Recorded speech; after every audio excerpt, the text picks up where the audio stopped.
When training for the slam, one of the things I ate plenty of was Factor, today's video's sponsor. Got 'em, let's go. Factor are fantastic, ready-to-eat meals. Fresh, never frozen options with tons of different variations like Calorie Smart, Protein Plus, Chef's Choice, and more. It really helps you out when it comes to meal planning and setting you up for your day and also your week. Less time at the grocery store, less prep work, less fatigue. You grab it, you pop it in the microwave, 2 to 3 minutes, bada bing, bada boom. You have a fantastic meal ready to go. It is flexible when life is not. And overall, I have used it a multitude of times, and they continue to be this channel sponsor for that reason alone. So go ahead and head to factor75.com or click the link below and use code 50Bricky to get 50% off plus free shipping on your first Factor box. That's code 50Bricky at factor75.com to get 50% off plus free shipping on your first box. Thank you so much, Factor, for sponsoring this video. This is a video I made a few years back. It was a random commentary that was about my inability to really figure out fighting games. There aren't game genres I wholeheartedly dislike, but there are ones that I am just not skilled enough to really give the time of day. RTS is a big one. Brood War, Tiberium Wars, Red Alert, Dawn of War, Supreme Commander, they all played a big role in my tween years, but that's because hearing Marv Assembly Complete is a climax-producing sound, not because I was any good. I took a very similar approach when it came to fighting games. I love Smash because Robot Suit Lady charge up Big Ball of Doom, and I liked Mortal Kombat 9 because I was a teenager and the rest of this sentence is irrelevant. But getting good at them was a whole other story. Frame data, labbing, matches, plus on block, full punish, none of these words were in the Bible, let alone the Quran, mashallah brother, and the effort to really get to know a character and learn what they were all about requires hours and hours of practice. The closest I ever really got to getting into a fighting game was Guilty Gear Strive because I bought it for the soundtrack and happened to enjoy the fighting game that came with that album. But then Happy Chaos came out and I realized God had abandoned us fully. That was until a new God approached me, a different God, one more generous, one more handsome. He reached his hand out to me to take me on a journey, to travel to a heaven or a hell, a place where we will not blame the beasts, a team event where I can finally practice for a fighting game and put in the time I need to learn a genre of game I never could before. A test of acumen, of knowledge, and of skill. I got in the back seat of this God's car, ready for the journey ahead. What's this going to be like? I asked. Relaxed? Fast? Stressful? This God smiled ever so slyly. He looked at me in the rearview mirror and said, "This drive will be a rush."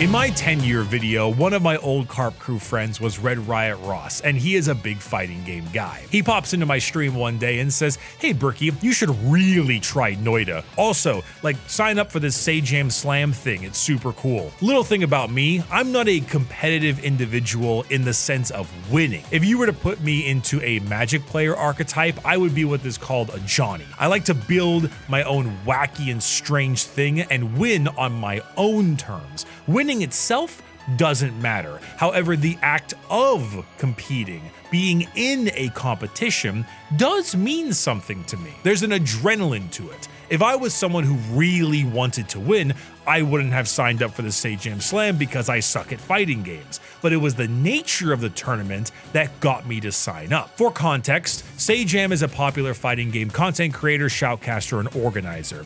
He is honestly the kind of person whose forward-facing channels don't do nearly enough justice to the presence he has in the FGC. He has commentated, organized, and handled numerous events in the past. One of them is the Sajam Slam, which specifically takes various content content creators and high-level fighting game players and puts them against each other. The concept of the slam is very simple. Each team is a group of 5 with 6 teams in total. Each team consists of 4 players of different skill brackets, as well as 1 coach who also ends up playing. The skill brackets begin at lowest, being barely played or extremely limited knowledge of fighting games, then some general knowledge, then pretty decent player, excellent player, and then coach, which is also a very good player. Each bracket is pitted against the other 5 people from the enemy teams in their same brackets, so that each match has a similar skill level as the game goes on. The scores, however, are tallied via team,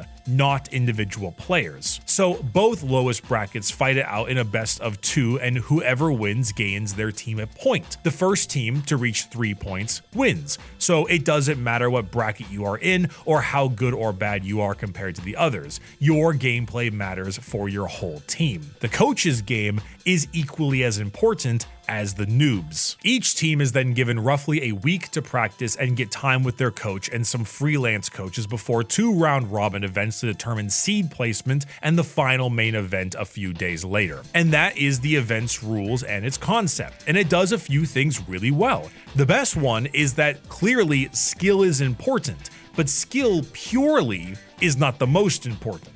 The best player in the world can be on your team, but it doesn't matter one bit if the others aren't playing their best too. So every single person on the team has a vested interest in making sure their teammates are playing the best they can possibly play. And secondarily, it's a fantastic way to bring in people from all skill levels, which means you don't have to be a fighting game player to participate. One of the questions when signing up to the Slam was, "What is your Street Fighter 6 rank?" To which I replied, "I have never played a single ranked match in my life." In fact, to some, it's even better if you aren't someone who plays fighting games, because then you and your fan base can watch your favorite streamer improve in real time. Evidently, my response was not viewed as a negative, as I received an email back welcoming me to the Sajam Slam, and it was time to begin training. But first, I needed a fight stick. I do not own a fight stick. Well, I didn't own a fight stick. I played fighting games on 2 input devices and 2 devices only, the GameCube and the Xbox 360 controller. That is the way of champions. Only one problem: I'm not a champion, and I can't do a quarter circle to save my life. I don't know what it is, if it's nerves or not understanding tempo or sweaty hands, but no matter how hard I try, all of the major input motions like quarter circles, half circles, funny Z move, it's not a big deal gold Lewis Dickinson's, I can't do them. But I remember hearing about this new type of fight stick that has no stick. Leverless is what it's called, where the directional keys are more akin to a keyboard with them as buttons instead of a knob. Initially, it was panned as being an easy input and was even given the name Cheater Box, but I asked the coaches and they basically told me it's the new normal, everyone has just kind of learned to deal with it. So I bought a Razer Kitsune for the first time ever that I've never used before, 1 week before the first round robin of the tournament. Thank you to Razer Kitsune for overnighting the first ever fight stick that I am going to be using. Unfortunately, I have yet to plug this in, so we're learning today, okay? We are learning. Method to sabotage myself in the Slam number 1, complete. Method 2, picking a character. Now, my name is Bricky. As a brick, a literal human brick, the first pick was obvious. Legs do not work on me, for I am homosexual. I love Zangief. He's so funny. Just as a character, he sparks immense joy. Very often, personal stats are not what I'm interested in. I don't need a win-loss record or some kind of thing to show off. I need the data that specifically states the level of cortisol increase I have caused the enemy player. I need an anxiety elevated meter. Death by 1,000 cuts is for weaklings. I just need to get you twice. There's just one little problem with this. Modern Geef is an option, an input mode that's specifically easier for people who aren't familiar with fighting games. But I really want to get the most out of my characters. I want the full moveset to be available to me and really be able to utilize anything and everything should the situation require it. I don't know why I did this. Looking back on it, it was very foolish, but classic controls was more important than the character I chose for some reason. Maybe I ate one too many Elmer glues when I was a kid. Zangief is a grappler, and for those who aren't familiar with grapplers, their main negatives is that they tend to be relatively slow, cumbersome, and generally not very good at dealing lots of combo damage in exchange for them having a couple moves that do astronomical amounts of death. They are also known for having very difficult inputs to pull off said grabs. And remember when I said I was bad at doing quarter circles? What's this G mean? 360? Oh dear. Wait, what? So does 360 mean like... Nope.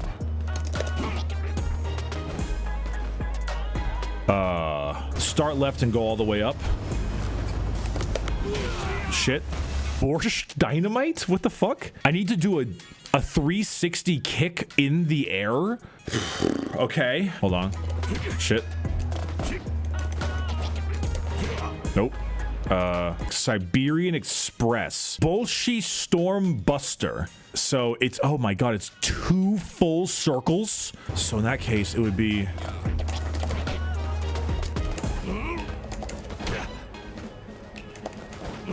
So Zangief was off the table, especially with only 1 week to learn and an input device I hadn't used before. I tried out a few others that I bounced off of pretty quickly. I started to enjoy Aki a pretty decent amount, but some of the combos and responses were just a bit too difficult for my taste. Marissa was an obvious choice because, well, I mean, like, need I get into it? I need a woman with a wolf cut to beat me to death. No, you don't. You need healthcare and universal basic income. That's what, don't get distracted, okay? Marissa downside, not very quick. Takes a lot to get in and just, it's not as funny as Siberian expressing across the stage. So what to do? What to do? I need someone with inputs that aren't too hard. I need some decent speed. Someone that plays a really honest game. You know, I don't like combo heavy fighting games, and Street Fighter felt like there's a lot of honest footsies going on. So who of all of them could get me that honest Street Fighter feel?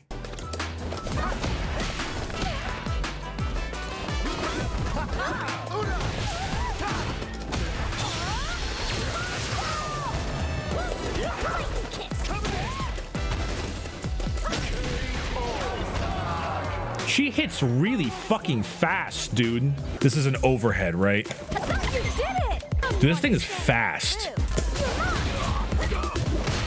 Ooh. Wait, hold on. Huh. Ooh.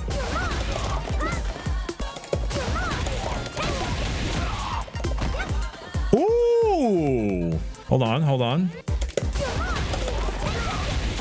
I'm doing a thing, chat. That was just a natural combo I just did in my head. If there's one thing I really appreciate about Street Fighter, it's that they don't make learning the Gooner bait characters very easy, especially with the new Mai release. Chun-Li was everything I was looking for in a character. Fantastic footsies, great variations in her combos, an answer for just about anything, and war crime level normals. I felt like I was actually playing a fighting game, like a classic fighting game, one that required me to use every part of my brain to fully comprehend. So I began learning Chun-Li, a charge and stance character with classic controls on a leverless hitbox that I am using for the first time in my life a week before the event in a fighting game that I am historically bad at.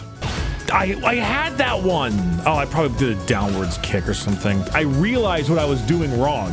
Like every time I fuck this up, I know what I'm doing wrong. Lord Almighty. Yeah, we're not doing this one. We're not doing this one. I ain't doing this one. Maybe I'll do this one. God, I drive out it again. I pressed punch instead of kick. I pressed this instead of this. I did this instead of this.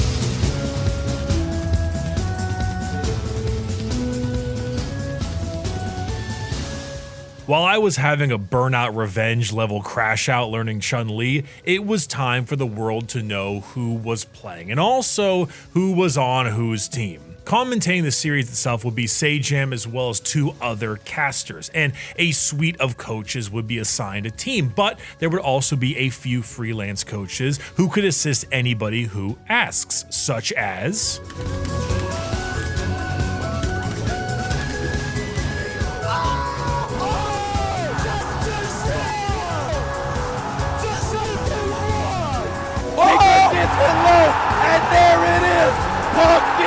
Retribution! With that, each team would be assigned a coach, and then that team's name would be the name of the coach itself. The main coaches running each team were Nephew, JB, El Chacote, Diaphone, Shine, and Brian F. Along with also 3 side coaches being Automatic, Jay Wong, and Punk, as in the Evo winner Punk. Naturally, based on my lack of experience in Street Fighter, I was assigned far bottom seed in the lowest possible bracket. No quarrels with this at all, don't get me wrong. If there was an even lower bracket, I would have gladly volunteered for it. But more important than where I stand is who is a part of my team and which coach is assigned to us. The clip of Frodan versus Bricky is so funny. Newsflash, buddy. I'm blocking. I'm pressing block.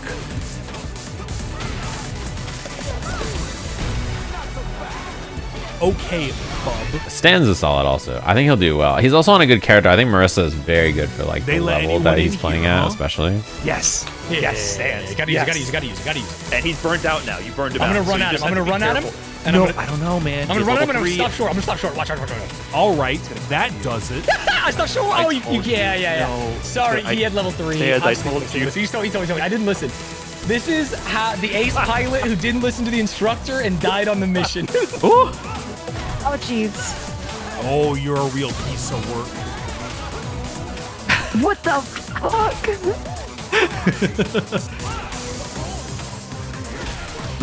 Damn. Look what the cat dragged in. Uh-oh, you Oh, back that's for me. Uh-oh. I fear it's over for me. He plays like a 30-year-old father. I'm starting to think my combos are ass. Good jump. It's the humidity.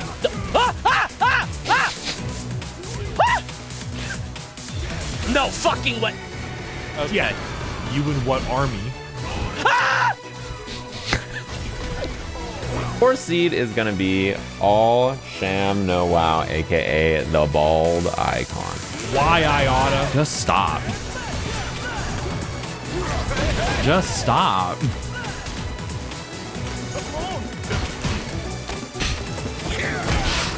That'll get ya.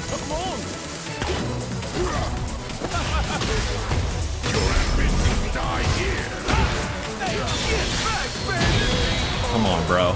A Wi-Fi Zangief? He made a mistake. Somebody's gotta... Okay, we need a coach to instruct them about what the Wi-Fi logo looks like.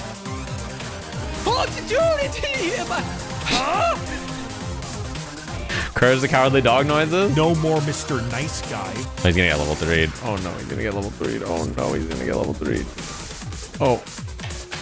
I hate you. I hate you. I hate your family. I hope I never meet you. I would pay someone to go to your house and break your computer right now. I wish you weren't in this. It's fun to watch them too. Well, Team Brian F, the DI vulnerable Roth IRA managing unks themselves have been put together. Leading the charge is, of course, the coach Brian F himself, and then we have our players. In bottom seed, we have Mr. Brickless himself, forged in the fires of League of Legends, servant of the Imperium of Man with a master's degree in skin flaying and a bachelor's in VTuber translation, taking up the rear as he builds his own. As for the rest of Team Unk, we have in second seed, the man Stans himself. Then we have Mr. Heavenly Fortune himself, Coney. And in the top, a gamer with a PhD in sensory overload, All Sham No Wow. And to commemorate our magnificent team, I even had an artist of mine put together a little design for us all, which you can actually buy for yourself if you'd like. The link is in the description. We all share the profits. Of course, while I am more than excited to be at the Unction and enjoying all the beautiful fishing, beer, and grilling a man can do, there are also others we need to worry about.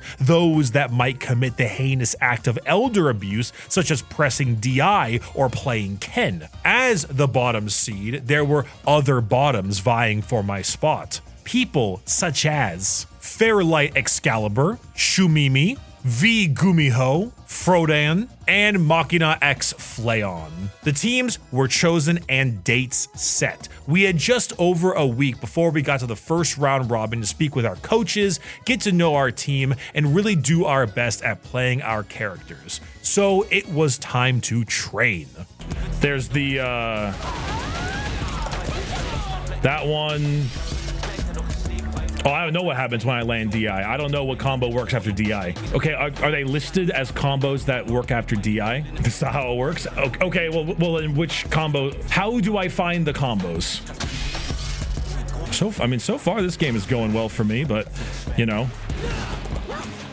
Yeah, you got some stuff. I like how, like, you're good about using the throws.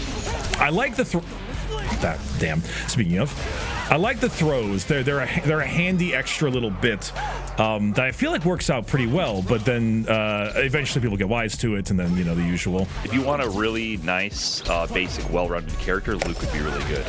But it looks like you know charge moves and stuff. My concern when you said Chun-Li was that she has a few concepts which are really foreign to people who haven't played much fighting games. But you already got some of those down. It looks like you got anti-airs and you got charge fireballs. So. You got a good foundation. Yeah, figuring out the Kokoken thing was a huge difficulty for me at first. Oh, no fucking way. Nice. Clean. Oh, shit. I think that was a perfect. Is it? Oh. Hell yeah. Oh. Nice. Oh, okay. So are you down for the grill aprons and the cargo shorts? Yeah, I've been meaning to step up my dad look. You know, I don't think I'm quite at your level, so maybe this is where you can, in exchange, I can coach you some Street Fighter. You can help me level up my dad look.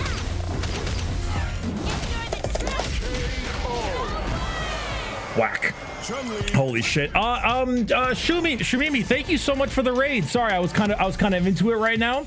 I was kind of into it at the moment. Thank you so much. Appreciate it. I have been told you are a menace at this video game, and so I am, you know, glad I am not in the same bracket as you in the kindest of ways. I mean that in the kindest of ways.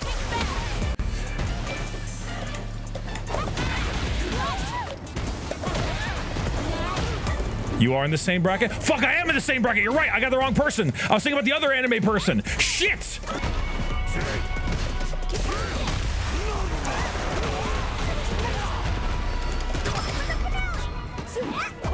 Oh. Crushing. Crushing. Holy shit! What the fuck was that damage? I absolutely had less time to prepare than I would have liked in general. My week was just extremely busy with other projects, and so my actual ability to just lab out Chun-Li was reduced by more than I had originally expected. Obviously, coming straight into a brand new tournament, playing a new character was difficult, but I was still doing my best to get as many games as I could. Learning a fighting game character is really different than learning a character from another game. Each move has its positives and negatives, and figuring out which is best for which is an exercise I didn't really realize was as important as it was. For example, Chun-Li has an extremely fast walk speed, both back and forth, so her ability to get in and out of range and play footsies is very good. But which moves tend to be best at that is also a bit dependent. Her heavy punch has insane range and good damage, but it can't be canceled into a drive rush, which will allow her to get in close for a full combo. It's a good poke move, but it isn't anything that will lead you to big damage. Her standing medium punch is extremely fast and plus on block, meaning if they block the attack, it's still your turn to do other moves, and you can mix it up, but it is very short range. What is your anti-air capability? Which moves do you do to get out of a corner? How do you handle excessive pressure or burnout? These are all questions that have different answers depending on what character you play, and I had to learn them all from scratch and was not always choosing the best options every time. For example, I don't know why I gravitated towards doing air grabs as my anti-air instead of just standing medium kick or tensho kicks. Air grab is probably a way worse idea, but for some reason I loved doing it. I also really struggle with the inputs for stances in the game, so I almost never used a stance once the entire tournament, because just slamming a back quarter circle punch in combos was not something I was very confident with. In general, my game plan turned into basically one thing only: walk forward, medium punch, and if it lands, drive rush into a combo of sorts, and then do it again and again while keeping some solid footsies in neutral game. And for the most part, I felt like I was doing a pretty good job at it.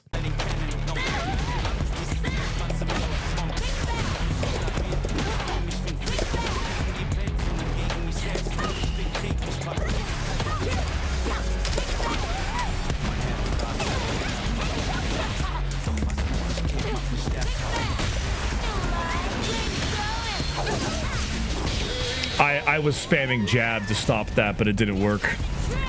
Look for the DI and counter. I don't know what that means.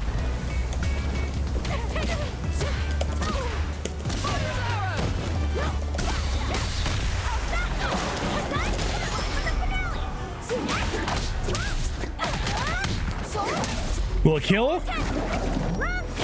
It will not kill.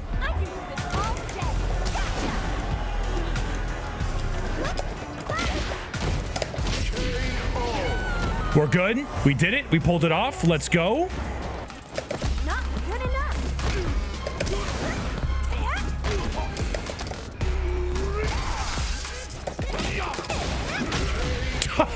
Shit. We're playing real Street Fighter now. I may not have been improving at a catastrophic speed, but I was no doubt getting better regardless. With enough time, I may actually be able to stand a real chance against the other players of the tournament. With enough reps, I may be able to surpass being the bottom seed and become a power bottom seed, so long as nothing gets in the way of my practice and my matches with the team.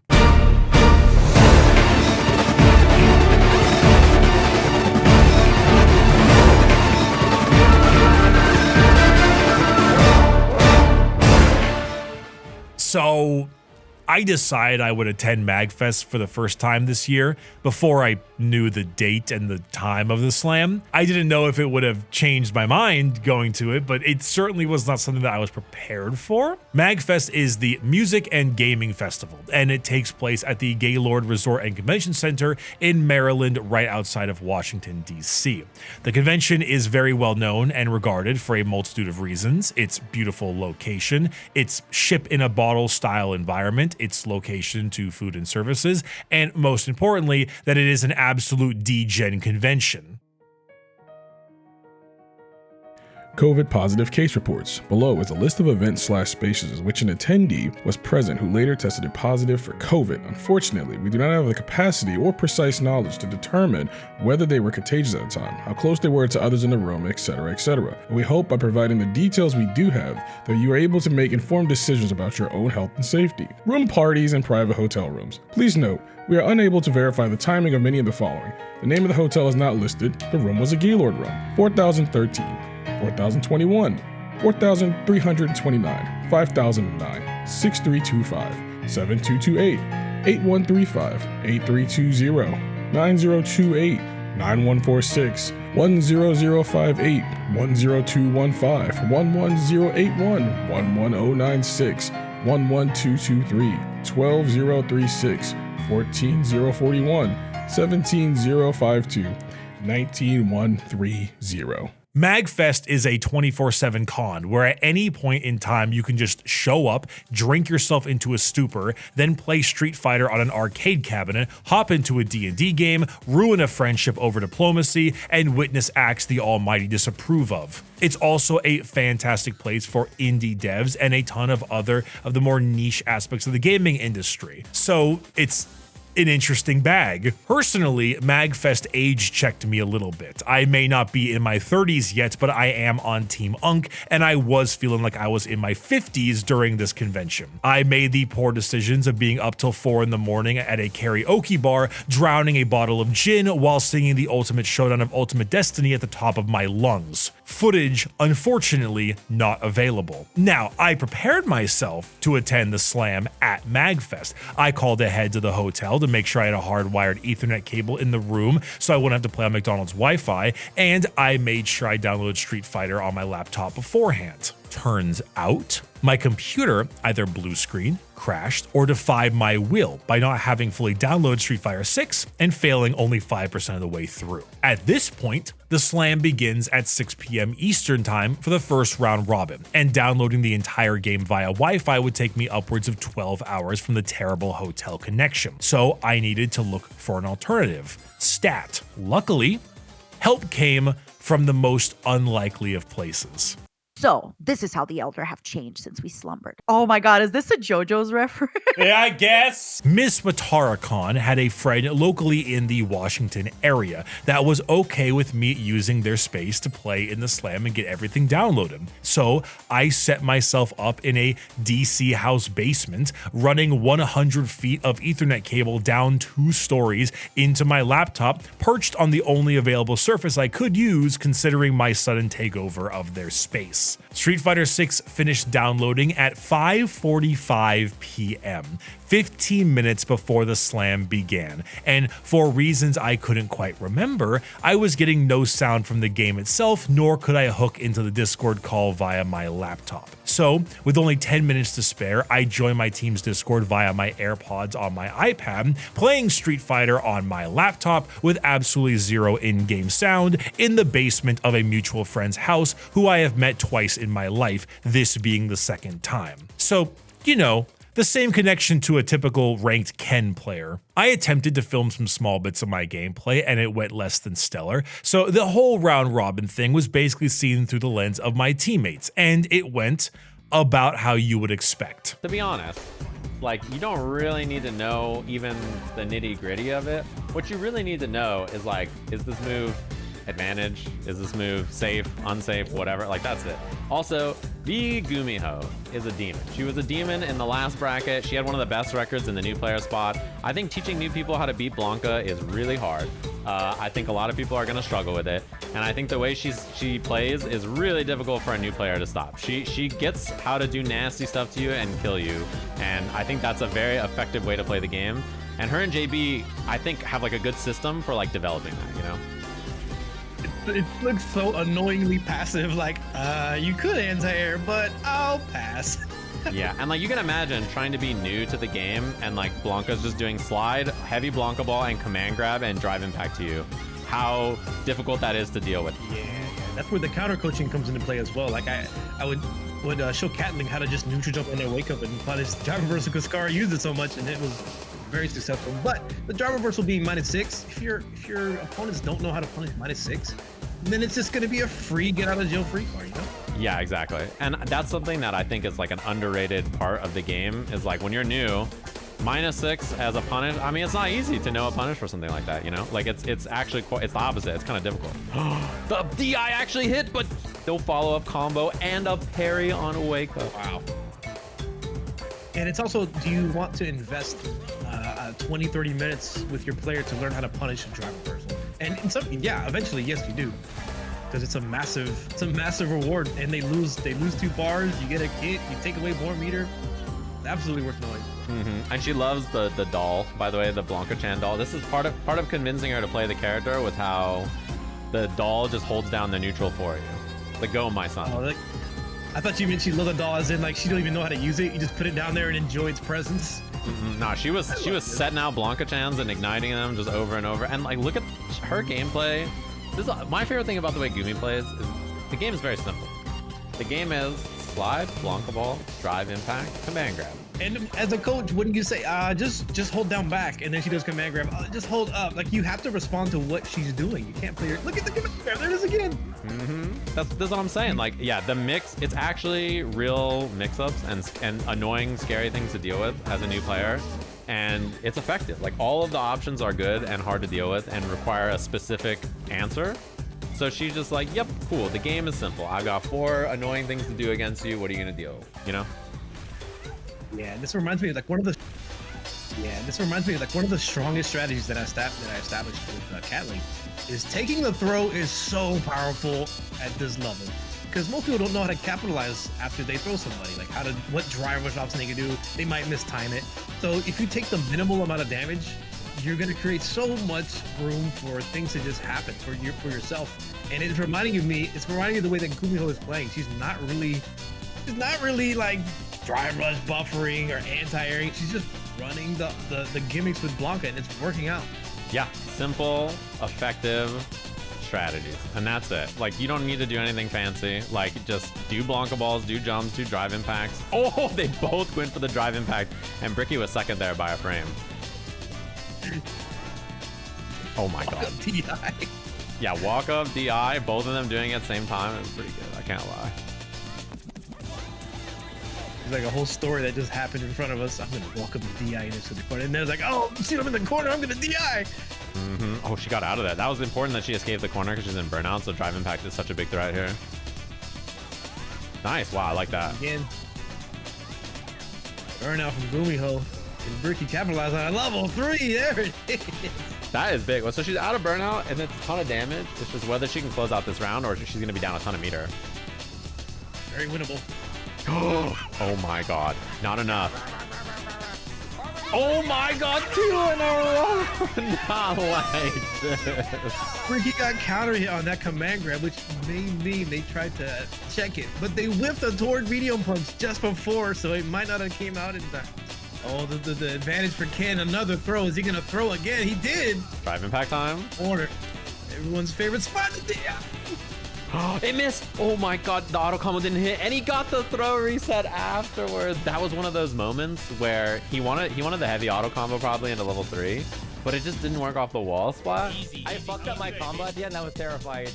Oh boy, is he gonna wait out the burnout? I think he's gonna wait, and maybe that's a mistake. No uppercut from Coney. Getting chipped though. I love the anti-air crouching heavy punches again. He's been just very effective. Oh, that's gonna be it with the back throw. Oh man, this is gonna be big, but he's spending a lot of drive gauge to pull it off. If PDX can find his way out of the corner, he might be able to generate the offense. He needs to turn this round around.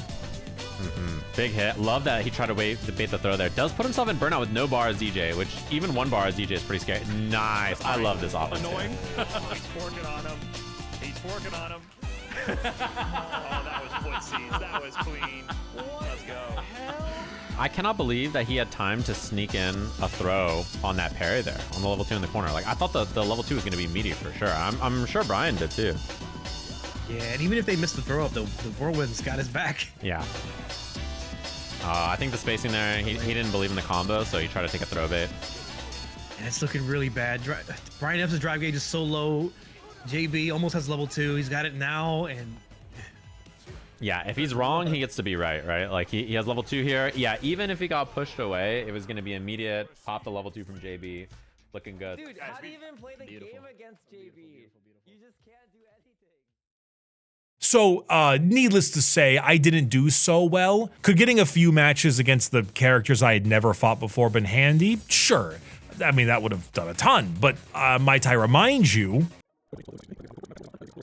So time was not on my side, and I won't lie, I was a little chewed up by this performance. Like, I expected to do poorly, but I didn't expect to not take a single set. Going 1-4 was more what I was expecting, and putting up a decent fight against some people, but I really did not think we would end up in a situation where it was a clean 0-5 sweep. And it hurts double bad because, well, sure, these round robins weren't worth real points per se. Losing in a tournament is different when it's just me. But if I'm gonna let my team down, that's even worse. Still, I packed up the setup, left the basement, and head back to my hotel trying to figure out what I could do to work on the next rounds. MagFest went along as MagFest does, and this time I decided to try a different approach. It is a 24/7 convention, open for as long as you want. And of course, like most cons, there is a LAN room.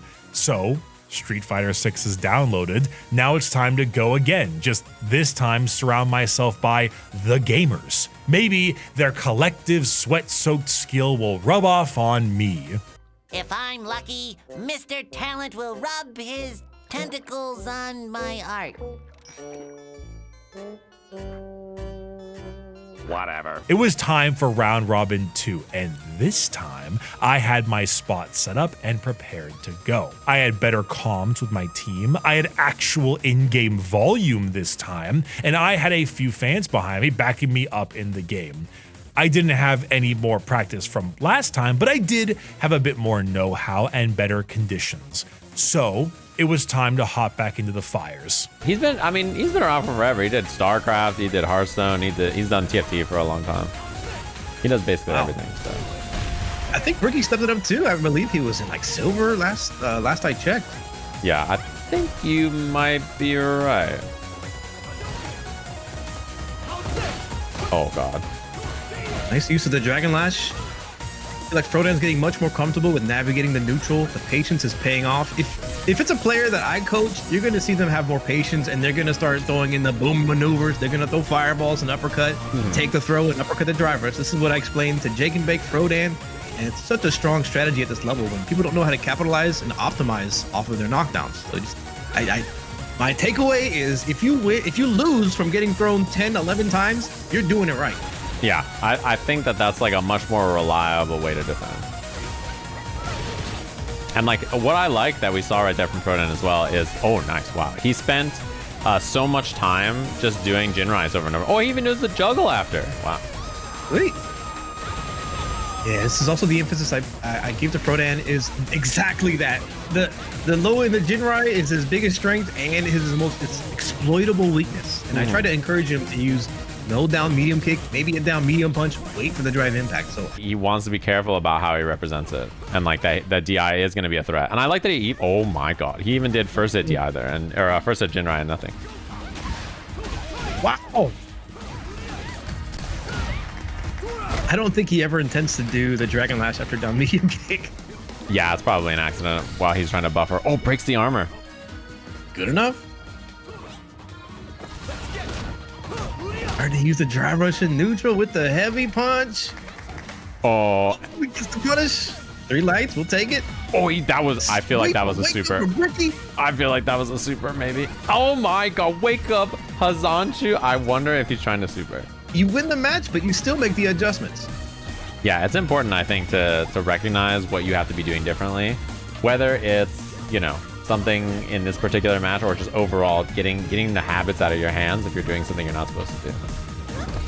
Absolutely. And you can see Bricky starting to work the neutral a little bit more. Sweeps isn't really the best thing, though Chun-Li, if you were going to hit a sweep button, it might be hers. Yeah, and one thing, I just checked the results from the other round. Frodan beat Shumimi. That was her first loss in this group, so very impressive stuff. Team Diaphone looking a lot sharper today. I'm going to take full credit in my heart, but good stuff, Frodan. There you go. Get him. Oh, big wake up there. Nice. I like that a lot. I liked how Bricky was slowing down the neutral, a cautious approach, and now Frodan is matching that cautiousness with his own, throwing fireballs right back at him. This round might take a second or two to really complete at this pace. Now we see the close range mix-ups from Frodan, almost getting the corner position. Nice. And we see that again. This time doesn't go for the drive version, just walks up, jab, jab, jab, which I think that's a good response too. Everybody pulling their weight in the slam. Everybody's making drastic improvements, and there's the dangerous Jinrai losing to the drive impact. Oh, but a big drop combo. No punish though. That's a weird super to punish, especially if you're new and you back rolled away and you don't want to like run into it and die on accident. Exactly. It's probably better to not attempt what you don't know how to punish and then end up getting hit by it. And jab, jab, jab confirmed. He's been very consistent about that so far too. He hasn't really dropped any of them. He's been pretty consistent about like finding jab, jab, jab and then making it count. Oh, burnt.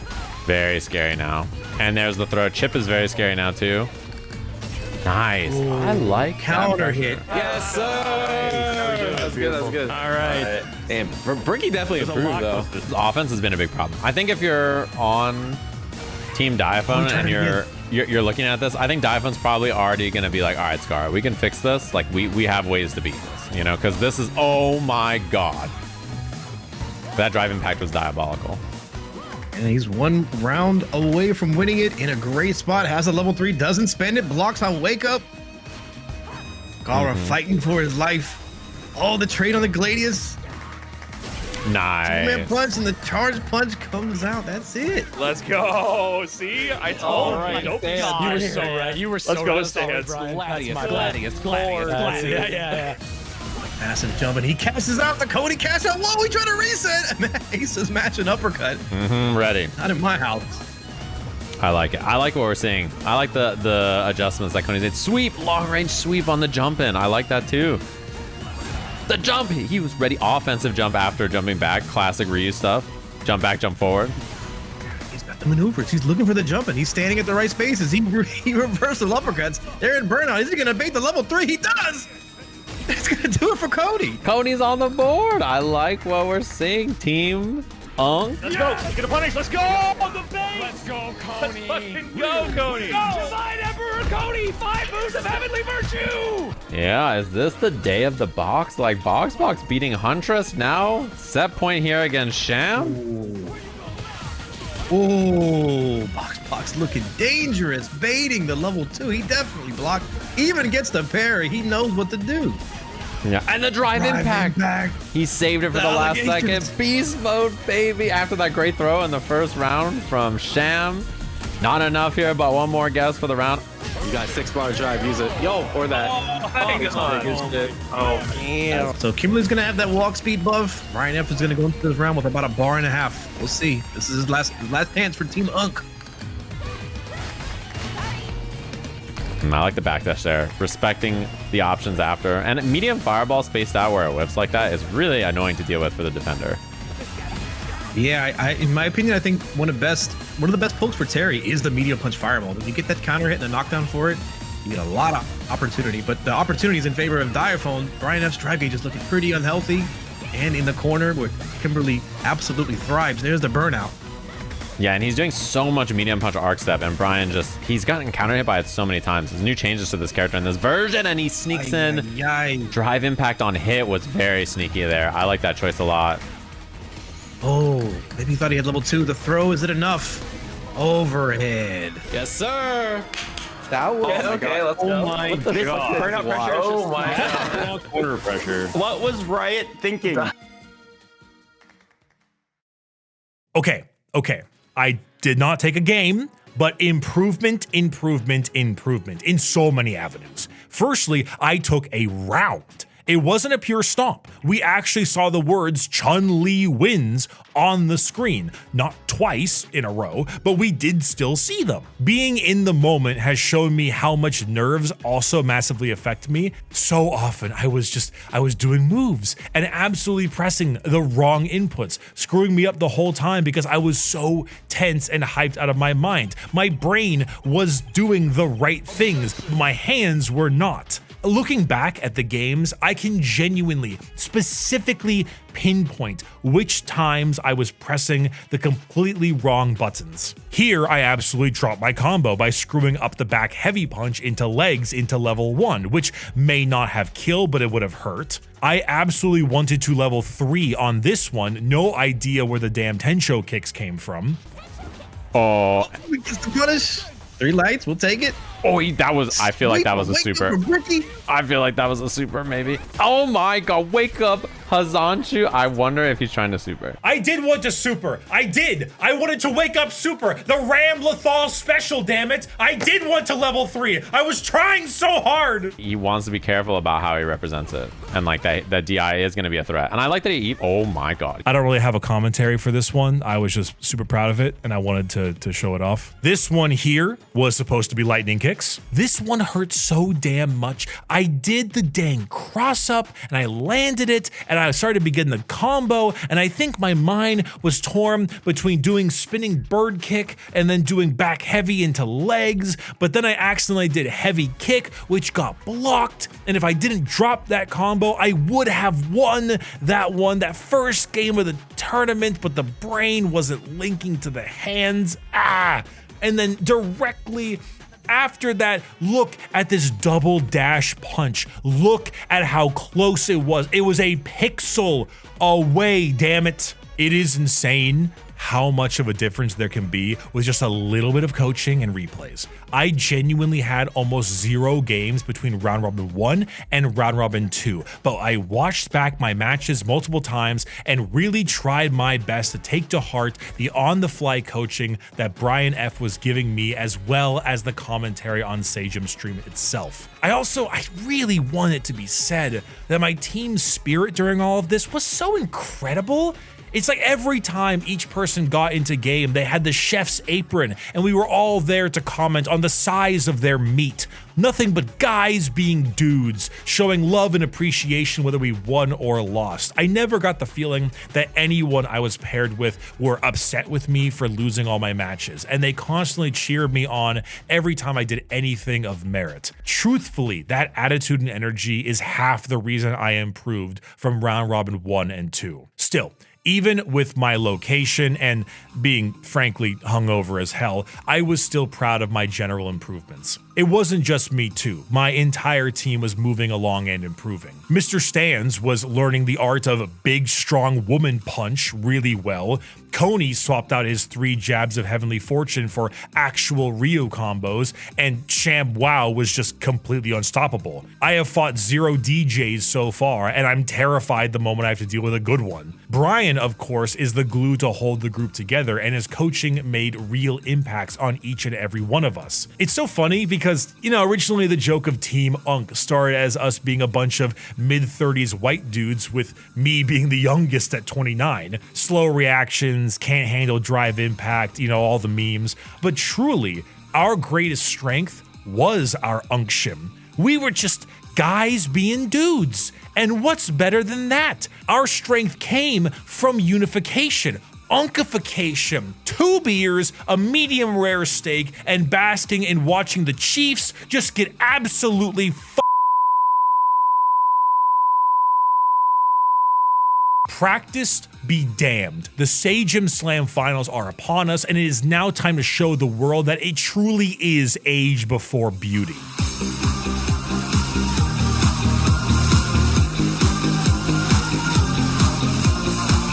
The dawn of the final day of the Slam, the last day of MagFest, and the last day of my trip in Maryland. It was quite the journey, but I was happy to return home with significantly more water and significantly less alcohol. I returned to the LAN room and realized that since it was the final day, they would be closed before the Slam actually began.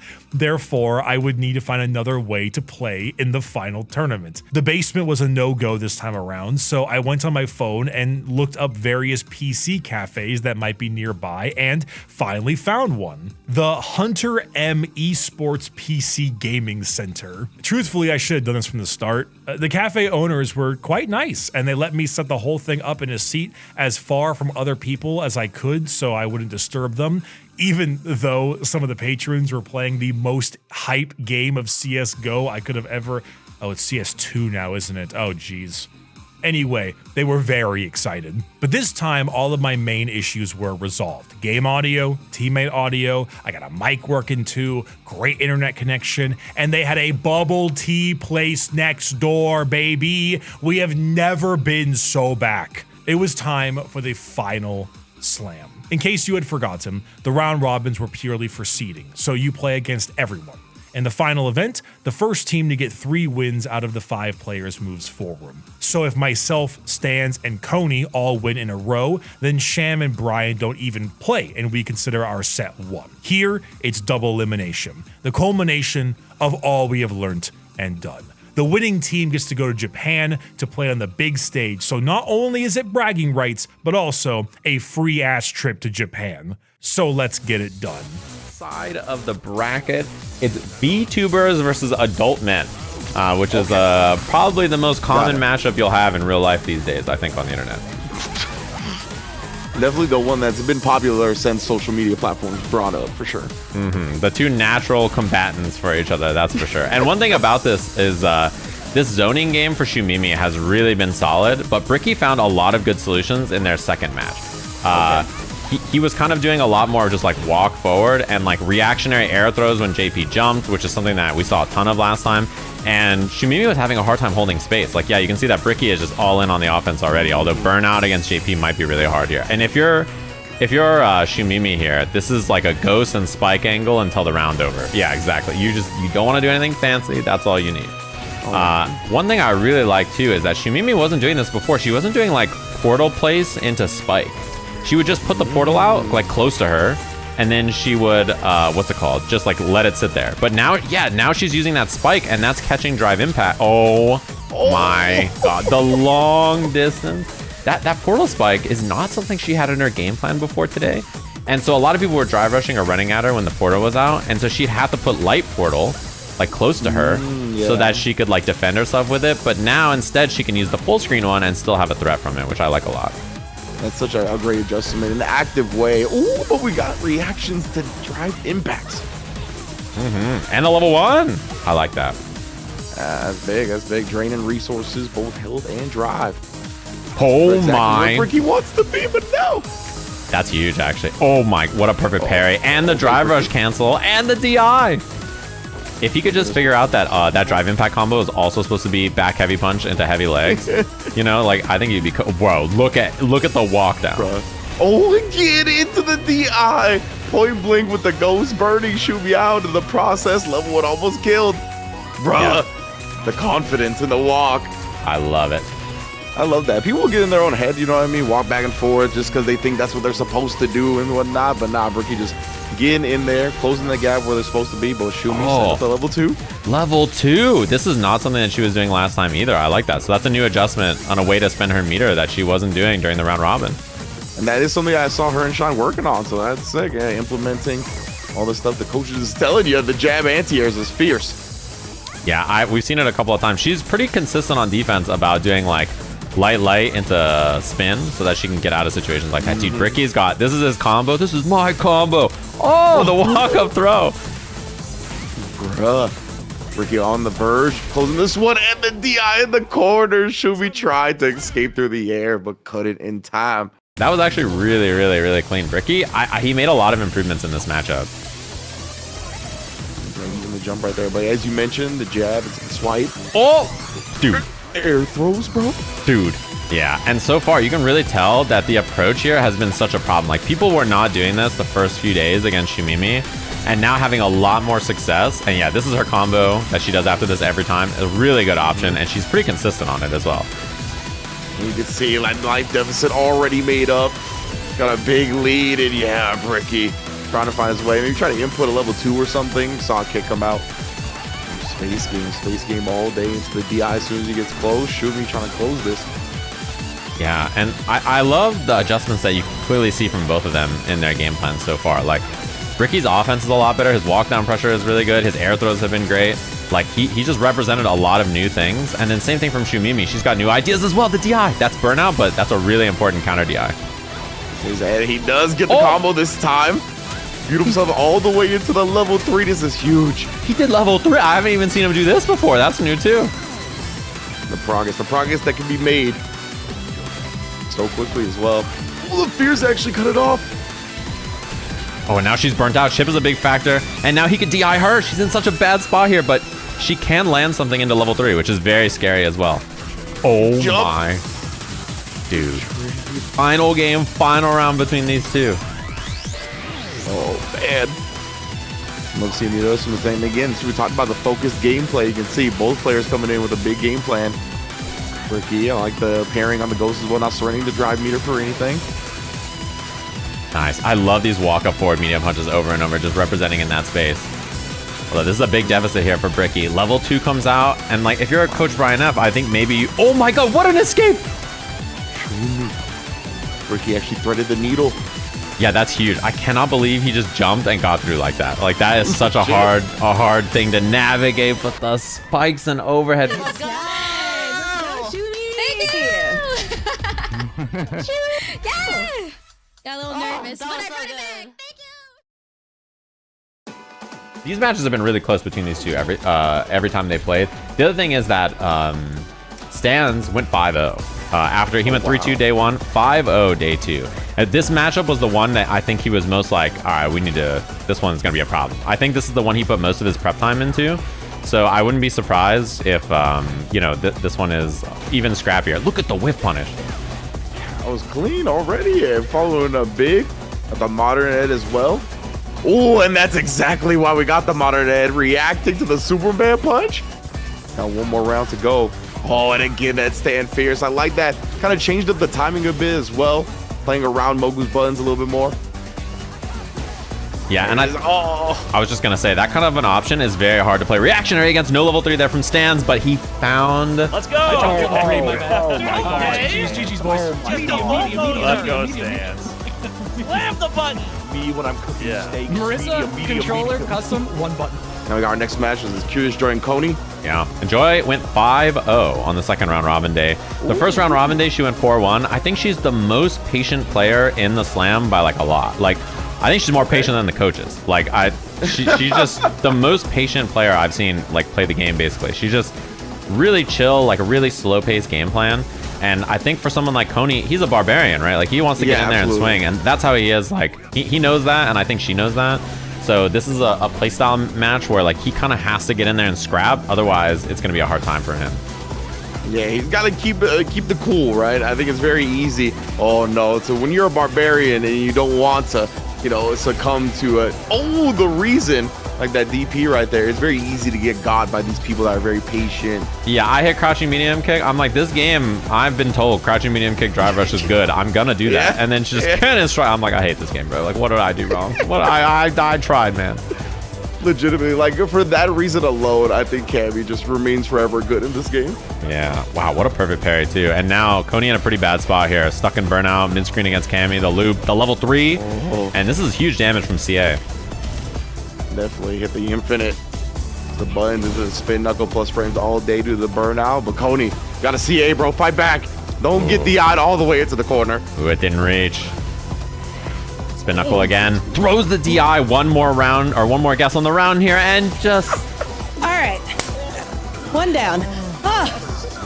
Okay. This match, right, has been between the two like strongest players in the first seed so far. I think has been usually between these two and BoxBox. Generally, BoxBox went 5-0 on Friday, but this has been the matchup I think Huntress has kind of struggled to deal with the most. He was the one that got her on day 1. They both went 4-1 on day 1. And her loss was to Sham, if I remember correctly. Now knees and legs. That's all we fighting with in this matchup. Oh, and she tried. She was looking for that drive rush with a parry there. It's a little far, and a couple in a row. Oh, that's a big starter too. These hurt. DJ really does a lot of damage, and he recovers his drive gauge well there too. This is a punish. And I think with the right combo should be the kill here. Up kicks in a level 1. Yes, sir. Sham. Back on set point, looking to send it to the coach's tiebreaker. You know, not to, it probably doesn't surprise anybody, but like so much of the notes about Huntress was like, how do I deal with walk-up stand jab? That was a lot of like, I think what the players in this tier were looking for here. Big opener from Sham though, as we have final game, final round between these two, just like that. Indeed, and Huntress, he brings this home. That's the set. Sham brings it home. It's going to be the coach's tiebreaker. You know, trying to make a deal. Shake my hand. Trying to bait something there. Does not find it. And now she just plays a little patient, I think, waiting for her drive gauge to come back a little bit more. Wow, her jab whiffed on that. Yeah, you can see it all Sham. He's trying to get into that range where he can pull the sways out, play with the spacing, play against expectation.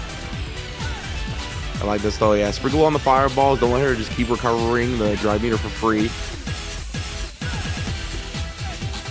Ooh, and she's playing right outside that range. Neither want to cancel just yet. Her drive gauge is good enough now that she can probably go for it, but driver's canceling with just that amount is a little scary. And no anti-air, no completion though.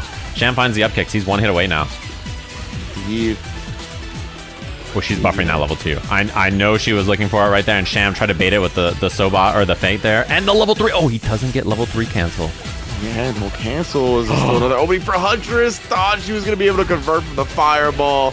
Unfortunate. Let's go! I can't believe level 3 didn't come out, man. Oh my god. Oh my god.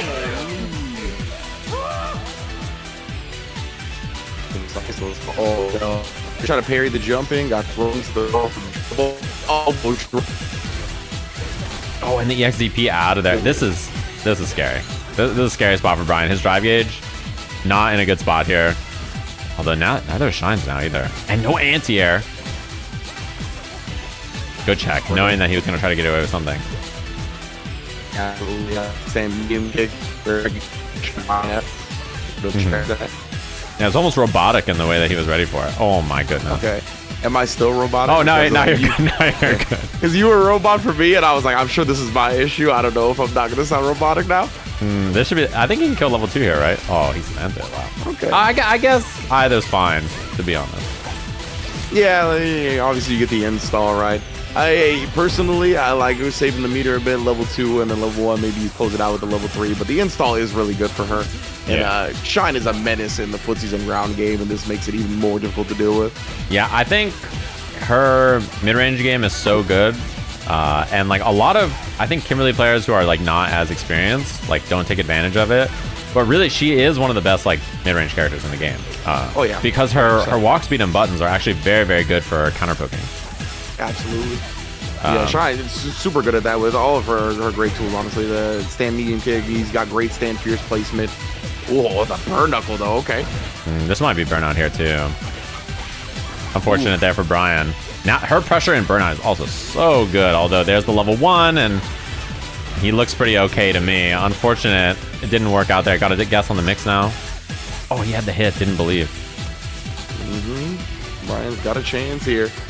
Bleed into the corner. Oh, and the quick neck hunter overhead from my man. $3. Yeah, that's so hard to deal with in burnout. She has the run stop pressure in burnout is really hard to deal with. The overhead is the regular one off the run is plus. Also, like there's just a lot of annoying things to deal with from this character that become like even more obnoxious when you're in burnout. Yeah, stuff like that is also really wow. What a bait. Yeah, he's known exactly when Brian F is gonna pop off every time right now. Shine's reads out of control, and then obviously the spray can Oki. Good block on the overhead. Nice, and good spacing on that, Brian. Big opportunity here.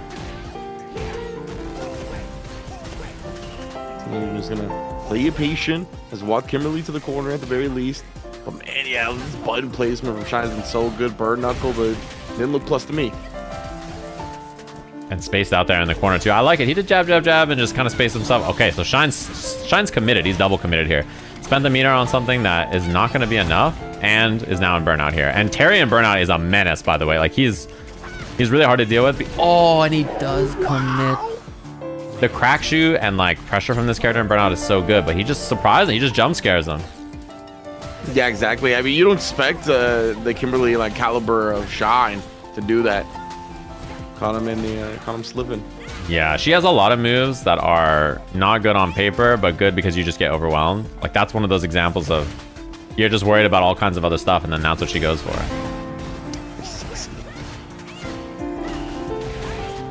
Now, yeah, just walking on up, tried to check. I think it was the stand medium punch into it. And that slide, better in this version too. It's a little bit more annoying to deal with situations like that. One guess away is Shine here from putting his team in winner's side of the bracket, and that's an unfortunate read and whiff from Brian F. Should be the completion. Shine moving his team forward in a winner's side of the bracket, just like that. That was so clean. Let's go, Shine. Okay, Mr. Clean, I see you. Yeah, that was so good.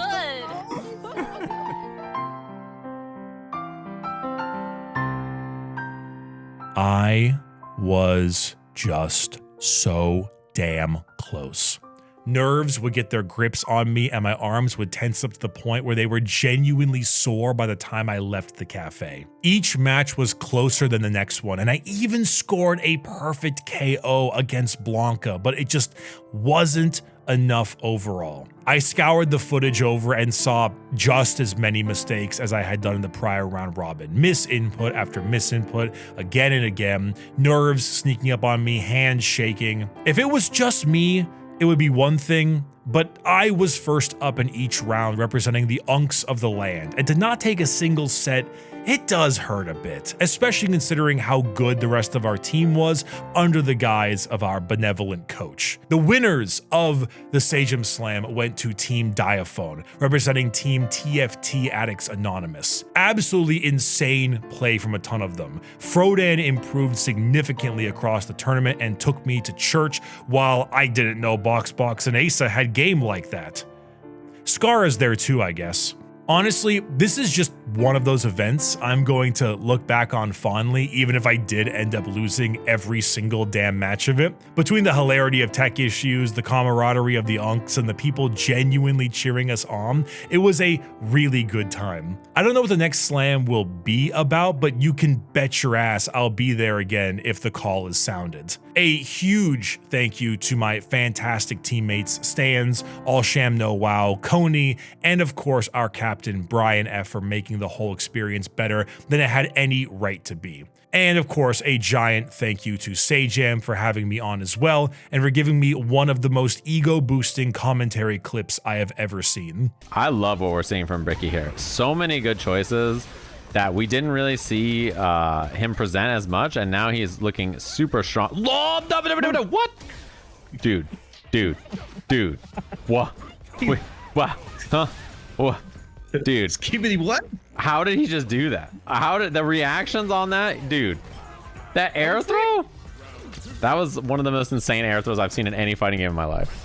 To the viewers watching as well, I hope you enjoyed this departure from my normal stuff, and depending on how well this video is received, I may end up doing far more of them. I do like telling stories. Hell, I mean, I found a channel on it, and this is the kind of funny story I would love to continue with. All of Team Unk and Sajam will be linked in the description if you would like to tell them hello, and of course, a big thank you for their time and energy. You can also get the Team Unk shirt in the description, and those profits will be split among the entire team if you want to give them a bit more spending money and represent a completely mediocre team with above average energy. Thank you all for watching this video, and I hope to see you all in whatever's next. I think my combos are ass. Good jump.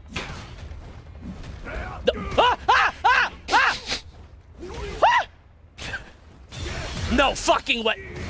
Okay.